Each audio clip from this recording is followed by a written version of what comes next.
Some stories are forgotten, some mysteries are never solved, and some evidence is darker than the truth. Welcome to The Hidden Case, where we uncover true crimes, unexplained mysteries, and the darkest stories hidden in America's past.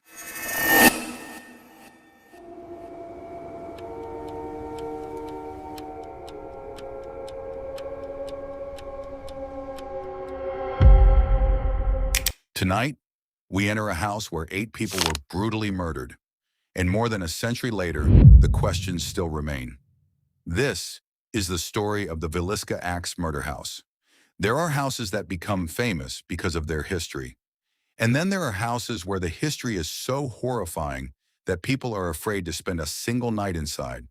In a quiet town in Iowa, one small wooden house became the scene of one of America's most notorious unsolved murders. 8 people were killed. 6 of them were children. The weapon was an axe, and the killer was never conclusively identified. But more than a century later, something even stranger happened inside the same house. A man entered the house looking for a paranormal experience.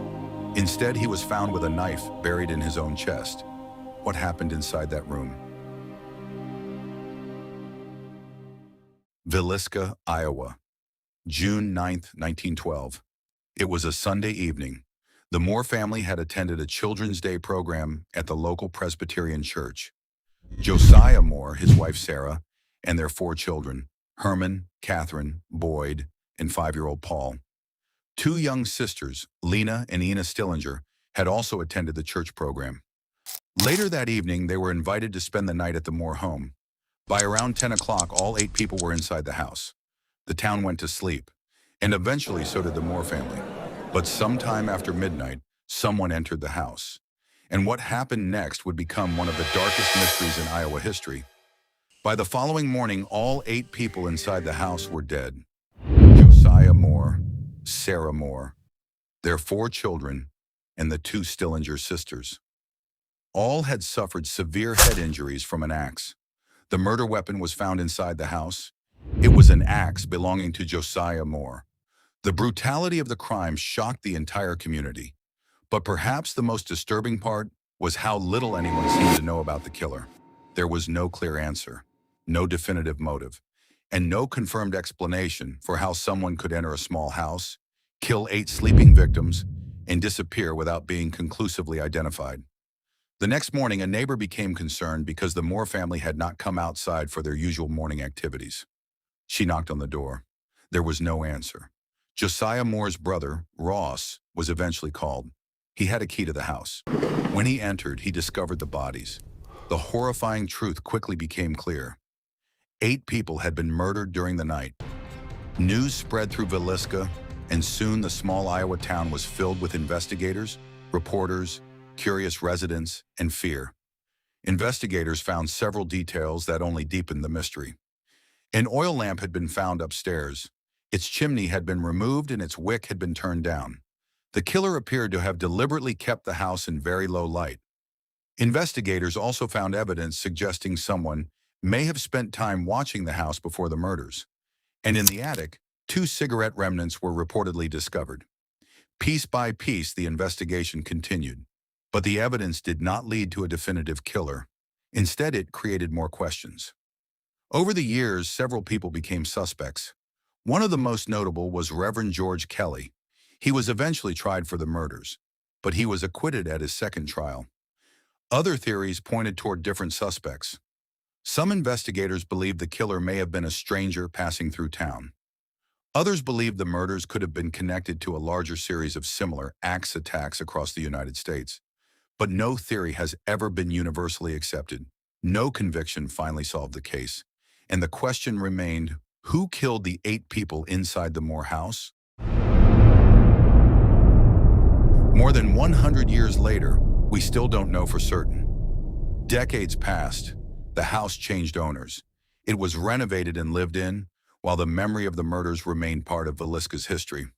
Eventually, the house was restored to resemble its 1912 appearance. Then it became a destination for people interested in the paranormal. Visitors began staying overnight. Ghost hunters entered the same rooms where the murders had occurred. Some reported strange noises. Some described unexplained feelings of dread.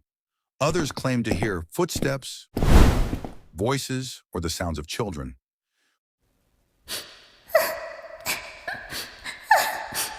But none of those experiences have been scientifically established as evidence of ghosts. Then in 2014, one overnight visit became much more disturbing than a strange sound in the hallway. In November 2014, a 37-year-old man named Robert Stephen Lawson was staying at the Villisca Axe Murder House with friends. Like many visitors, he was there because of the house's reputation and the possibility of paranormal activity. But sometime during the night, something went terribly wrong. At approximately 12:45 in the morning, Lawson was discovered inside one of the rooms. He had suffered a serious stab wound to his chest.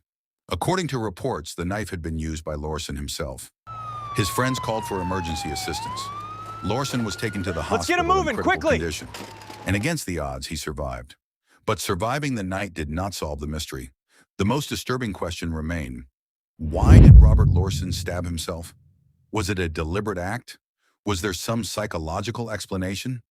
Was something happening inside the house that night? Or, as paranormal investigators have suggested, was there something else involved? There is one problem. There is no verified evidence proving that a supernatural force caused the injury, and Lawson himself has remained largely silent about what happened. That silence has allowed the mystery to grow. For years, the story has connected Lawson's injury to the Villisca murders because it happened at approximately 12:45 a.m. Some accounts even suggest that this was the exact time the 1912 killings began, but historical records do not establish an exact murder time of 12:45. The murders are generally believed to have occurred sometime after midnight and before the bodies were discovered the following morning. So the connection between 12:45 and the original murders is part of the legend surrounding the house, not established historical fact. We know that 8 people were murdered inside this house in 1912. We know 6 of the victims were children. We know an axe was used. We know the murders remain unsolved. We know the house was eventually restored and opened for tours and overnight stays. And we know that in 2014, Robert Lawson suffered a serious self-inflicted knife wound while staying inside the house. These are the documented parts of the story. But what remains unknown? We don't know who the 1912 killer was. We don't know exactly what happened inside Lawson's room that night. And we have no scientific evidence proving that a ghost, demon, or any supernatural entity caused his injury. That is where the evidence ends, and the mystery begins. Today, the Villisca house still stands in the small Iowa town. The rooms are quiet, but the history hasn't disappeared. 8 lives were taken here. More than 100 years later, people still enter the house looking for answers. Some claim they hear children, some claim they hear footsteps, some say they feel watched. And one night in 2014, a man nearly died from a knife wound he inflicted upon himself. Was it paranormal? There is no proof. Was it psychological? Perhaps. Was it simply an unexplained human act inside a house surrounded by a century of dark stories? That is possible too. But one thing is certain, the Villisca Axe Murder House does not need a ghost story to be terrifying. The real horror already happened. 8 innocent people went to sleep and never woke up. Their killer was never conclusively identified. And more than a century later, the house still stands, waiting, silent, full of questions. Maybe that's why people are still afraid to spend the night there. Because when the lights go out and the clock moves past midnight, there is one question that refuses to disappear. Who was standing inside this house on the night of June 9th, 1912?